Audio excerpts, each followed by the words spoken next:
Instead of getting cute freckles and red hair from my Irish genes, I got hemochromatosis, which is a blood disorder. And I'm going to tell you a little story about it because it's St. Patrick's Day, so you deserve to know. So what hemochromatosis is an excess amount of iron in your body. So even if you don't eat iron, red meat, whatever, you still have way too much iron for your body to handle, okay? So when the Irish potato famine was happening and the only thing that they were eating was potatoes, most people were starving and passing away.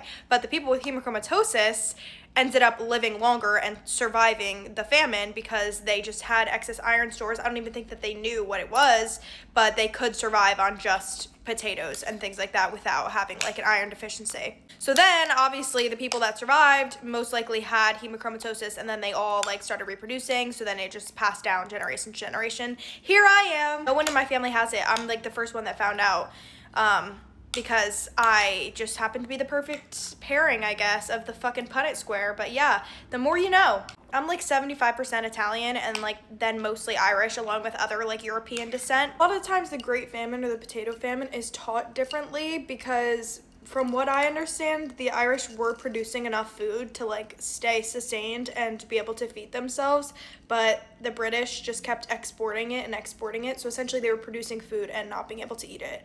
And it was just being sent overseas to like feed the rich people, and that's why they had like no food to eat. Really sad though, because about like a quarter of the population, I think, like was starved and or like had to move because of the famine.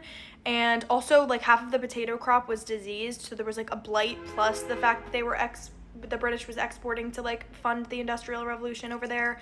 Yeah, it's like really fucked and sad, and I need to brush up on my history, but I think that's correct.